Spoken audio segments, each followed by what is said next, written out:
Olá, graça e paz a todos vocês.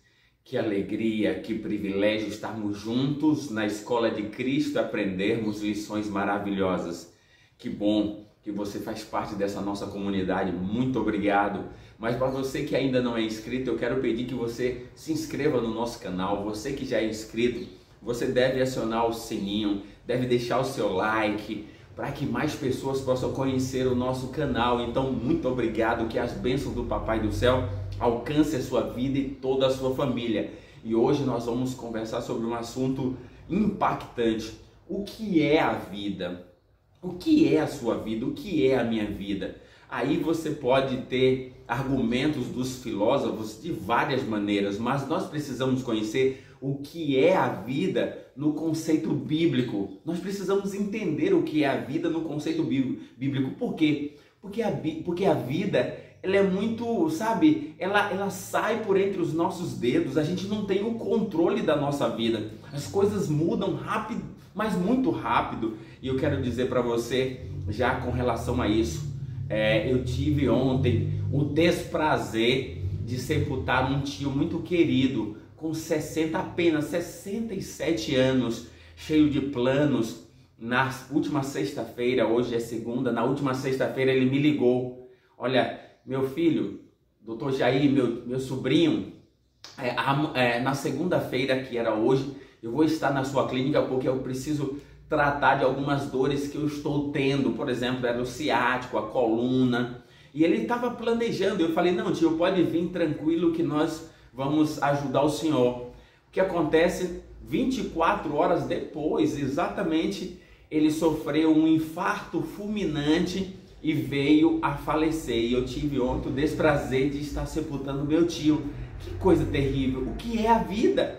Tão fácil, passa o mais rápido, a gente nem percebe. E aí essa semana eu aprendi de um pensador que ele dizia: olha só, que eu e você somos um pedaço de carne apodrecendo em ossos desintegrando. Você entendeu isso? Eu e você somos, é verdade, um pedaço de carne apodrecendo em ossos se desintegrando. Então, quando eu compreendo isso, a fragilidade da vida, eu preciso então me agarrar a alguma coisa, alguma esperança para me dar a certeza, me dar esperança. Porque as pessoas aí, elas estão sem esperança, elas vivem desesperadas, elas buscam a filosofia humana, elas buscam os deuses desse mundo, quando isso não traz satisfação, não preenche o seu vazio e não preenche o verdadeiro significado e propósito da vida.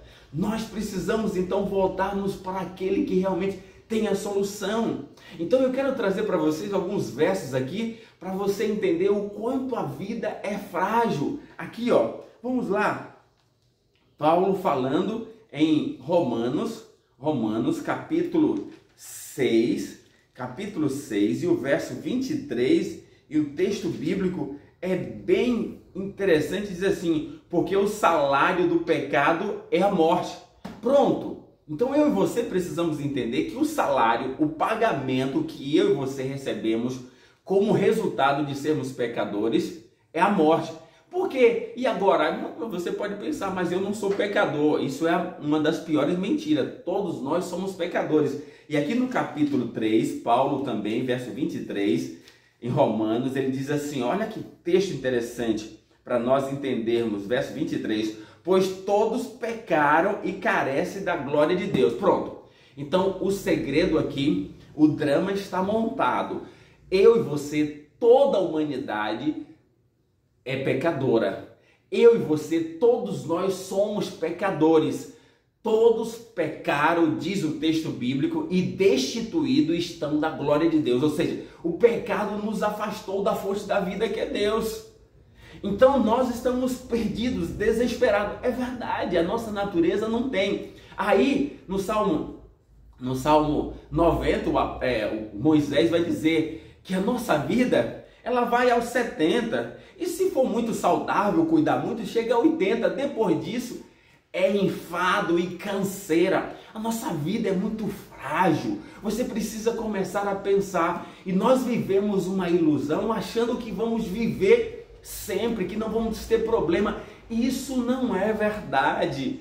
Eu e você precisamos entender que a nossa vida é muito frágil e a qualquer momento a gente pode perdê-la. Portanto, diante dessa compreensão, nós precisamos buscar a verdadeira fonte da vida, que é Jesus. Nós precisamos disso. Olha para você agora começar a entender aqui o próprio texto que o apóstolo Paulo, eu li só a metade em Romanos, eu quero ler agora completo para que você possa entender. Capítulo 6, o verso 23, ele diz: porque o salário do pecado é a morte. Mas aí continua: mas o dom gratuito de Deus é a vida eterna em Cristo Jesus, nosso Senhor. Pronto, aqui tem a solução. A vida só vai ter sentido para mim e para você se nós agora nos apegarmos à verdadeira fonte da vida, que é Jesus.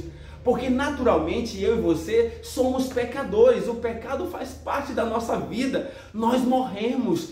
É muito frágil, é muito rápido. Passa 70, 80 anos, aí vem os problemas, as dificuldades, a morte abate a nossa vida a qualquer momento. Então nós precisamos compreender que o salário, o pagamento que eu e você recebemos como resultado de sermos pecadores é a morte. Mas existe a vida eterna em Cristo Jesus, nosso Senhor. Deus concedeu a graça gratuito, o dom da vida. Deus nos concedeu por meio de Jesus, nosso Senhor. Aqui está. Então o segredo para que eu e você possamos a partir de agora viver a esperança de uma vida plena, de uma vida de propósito, de uma vida com significado, é necessário que eu e você possamos buscar a Cristo a cada dia. Sabe? Porque se nós vivermos, o apóstolo Paulo vai falar lá no capítulo, eu quero ler para você, Coríntios, tá? Capítulo 15 de 1 Coríntios, eu quero ler com você, e diz assim o texto bíblico. Olha que a gente precisa entender, olha o que o apóstolo Paulo vai trazer para mim e para você, para a gente compreender com relação à vida.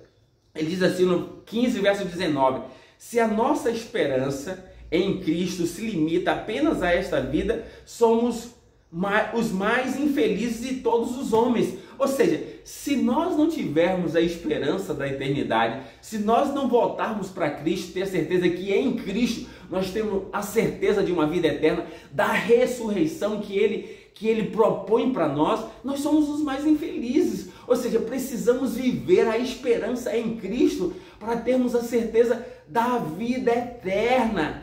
É isso que nós precisamos. Paulo ainda narrando com relação a isso, a essa perspectiva, aqui em 1 Coríntios capítulo 15, verso 32, veja o que ele narra para a gente entender com relação ao propósito, ao significado da vida. Verso 32, ele diz assim, olha para a gente entender, se como homem lutei, 1 Coríntios capítulo 15, verso 32, e ele vai dizer assim, se como homem lutei em Éfeso com as feras e com isso, e que isso me aproveita? Se os mortos não ressuscitam, comamos e bebamos, que amanhã morreremos. Ou seja, Paulo é um cara com uma mente brilhante. Ele disse, olha, eu lutei contra as feras, eu lutei contra os problemas, vivi desafios nesse mundo, mas se isso não tem significado, se não tem vida eterna, eu lutei em vão, não vale a pena. Mas aí ele diz, se eu não tenho essa esperança, comamos e bebamos, porque amanhã vamos morrer. E acabou. Não acabou. Existe uma vida eterna em Cristo Jesus. O salário do pecado é a morte, mas o dom gratuito de Deus é a vida eterna em Cristo Jesus, nosso Senhor. Eu e você precisamos nos apegar a isso, porque essa é a única esperança. Sabe por quê? Porque eu e você somos um pedaço de carne em ossos se desintegrando a cada dia. Só Cristo para nos dar a perspectiva real, o verdadeiro sentido da vida. Então comece a pensar isso hoje. Como está a sua vida? E aí eu quero encerrar contando para você não uma historinha, só uma ilustração. Conta-se que um jovem chegou para um grande líder religioso e disse assim, meu líder, o líder religioso, Diga-me qual é o melhor dia que eu tenho para aceitar a Deus. Aquele líder muito inteligente disse: meu jovem, o melhor dia que você tem para aceitar a Deus é um dia antes da sua morte. O jovem disse: que bom, mas aí ele parou e pensou: mas, meu líder religioso, o problema é que eu não sei qual é o dia da minha morte. Então o líder religioso disse: então filho, então meu jovem, você precisa aceitar a Deus todos os dias, porque você não sabe nunca qual é o dia da sua morte. Toda pessoa que morreu e que vai morrer, ela nunca imaginava que aquele seria o seu último dia. Portanto, acorde, meu filho, a sua vida é frágil, você precisa de Deus, porque senão a morte chega e você não se preparou por esse relacionamento com Cristo. Que Deus te abençoe. Vamos confiar e orar a Deus nesse instante. Amado Deus, ajuda-nos, Senhor, a estarmos ligados a Ti, a vivermos a esperança da eternidade contigo. Nós choramos por Jesus. Amém.